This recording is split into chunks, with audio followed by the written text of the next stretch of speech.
My name is Thomas Henry Butler. I was born in Plymouth, England, in 1920, on the 23rd of May.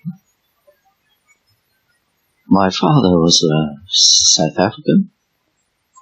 He came across to Europe when he was 21 years old to fight for the South African Regiment of the Springboks. He was a heavy artillery gunner. He was injured during the war, rather badly burnt, and he invalided down near Plymouth and met my mother. And he was discharged in 1919, and they were married at Plymouth. My mother lived at 55 Embankment Road with my grandmother, and that's where I was born a year later. My father went back to Africa, I believe, when I was 5 years old, and I've read one or two old letters where it seemed that he intended that we should follow him out there, and of course my mother stayed in Plymouth for reasons best known to herself. But I do know that my grandmother was ill and that she nursed her in her later years. My mother died when I was 14 years old, and I then went to live with an uncle and aunt, still in Plymouth. And tiring of school, I decided I would be a motor mechanic. The reason I became a motor mechanic was mainly because I didn't have any idea what I wanted to be. And I met an old school friend in the town of Plymouth, and he said he thought he'd be a motor mechanic, and I thought, oh well, I've always been happy taking little pieces of machinery apart.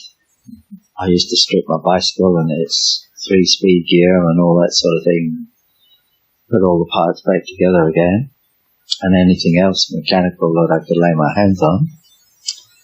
And so I became a motor mechanic. My friend I met later, and he hadn't become a motor mechanic. I forget what he did in the end. But anyway, I probably chose rather unwisely, because I just didn't know what I wanted to do. I did 4 years apprenticeship and then a year's apprenticeship, which took me to the age of 19. And then I joined the Navy.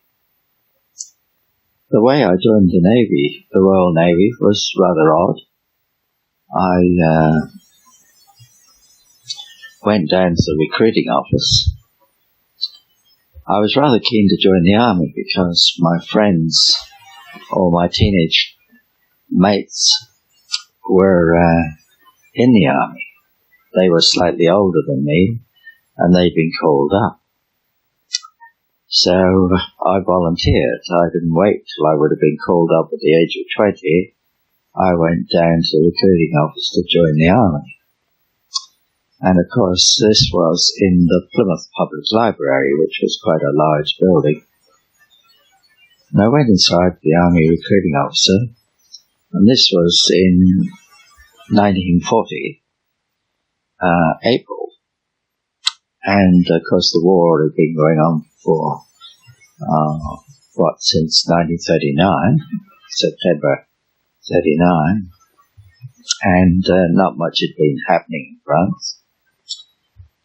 And the army just weren't taking anybody on. Nobody knew how long the war would last, if it lasted at all. And there'd really been no fighting. So the army just didn't want anybody. And they told me so. Come back later. So I left the recruiting office and stood on the pavement for a while, looking at the building and looking around at all the city traffic passing by, quite frustrated. Okay, I thought, I'll join the Air Force. So back I went into the building to the Air Force recruiting office. Talked to the recruiting people there. Oh no, there's nothing going on, they said. We really aren't taking anybody on at the moment. Come back in a week or two and see what, perhaps something will be happening by then. So, frustration again, I'm out on the pavement. What to do? And of course there were all the signs outside saying, join the Army, join the Air Force, join the Navy. I'll have a go at the Navy, I thought. So back into the building to the Naval Recruiting Office. And I'm talking to the Chief Petty Officer there, and he's shaking his head and looking at me and saying, well, I don't think there's much use at the moment. And he said, what do you do? I said, I've just finished my apprenticeship and improvership, and I'm a fully qualified motor mechanic.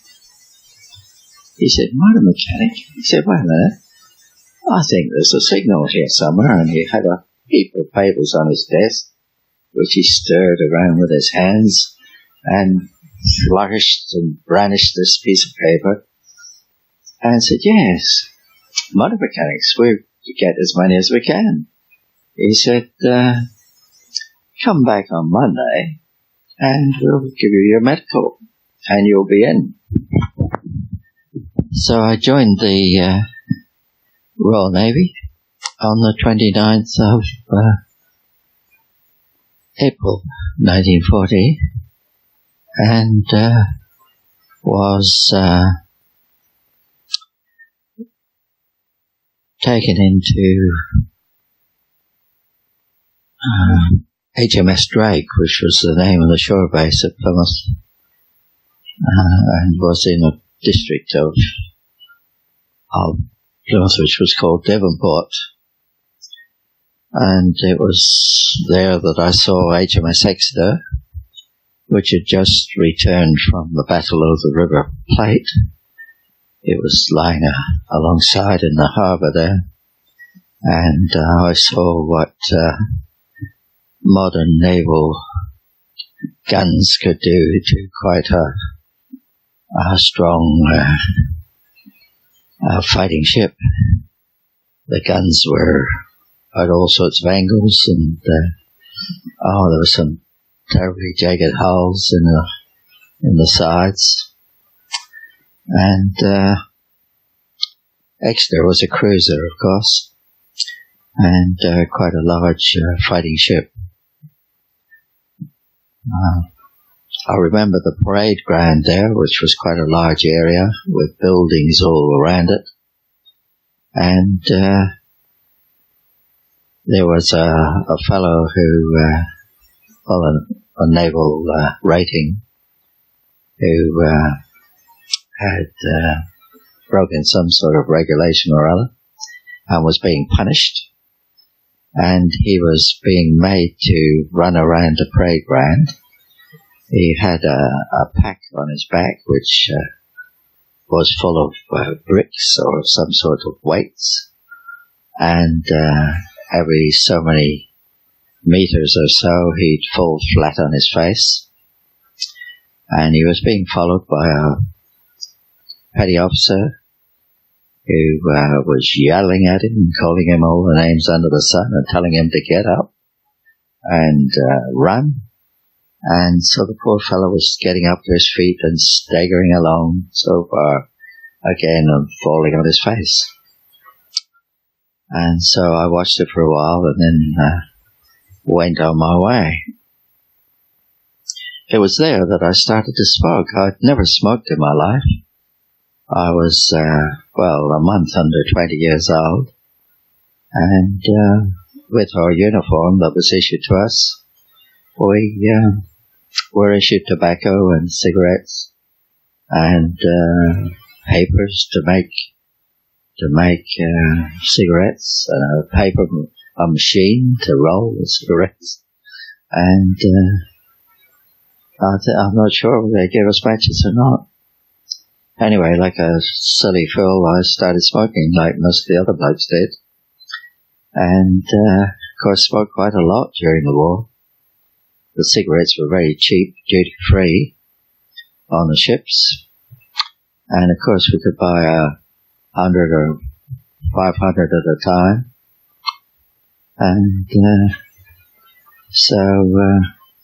I very often went ashore with 3 20 packets of cigarettes in my pockets, and of course I gave away most of them, but that was just for any evening that I went ashore. And of course we usually smoked the more expensive cigarettes, which were expensive ashore, but cheap when we got them duty free. And we paid something like 1 3/4 for 50 Woodbines, and not much more for Churchman number 1. I think it was a little dearer. I can't remember how much now. Whether it was 2 bob or whatever, for 50. And we sometimes got them in 20 packets, and I always took 3 full 20 packets when I went ashore, and handed out cigarettes right, left and centre. Of course, they were in short supply ashore. They were rationed, and it was quite a nice thing to do, really, was to be able to give someone a cigarette who wasn't able to buy them. Not enough for what they wanted to smoke. The other thing I remember about the barracks there at HMS Drake was we had to undergo a swimming test, and they had this rather large pool, about the Olympic pool size, and everybody was made to swim, whether they could swim or not, with a certain amount of clothing on. You had to have a shirt and pants, and I'm not sure if they had socks or not. But anyway, they were making everyone jump off one end of the pool, and the petty officers or instructors, whatever they were, that were organising the thing, had very long poles, and so they were pushing the blokes who couldn't swim, who were trying to get to the side of the bath and hang on, pushing them away with these poles. And it was quite a hullabaloo going on, because you can imagine people who couldn't swim being in the pool and with clothes on, which would drag them down a bit. And they were yelling for help and cries of "save me" and all this sort of rubbish going on. And they were supposed to swim the 50-yard length of the bath. And I think the idea was that the Navy would get them used to the water and perhaps encourage them to learn to swim and help them to survive if ever they were on a ship that was sunk.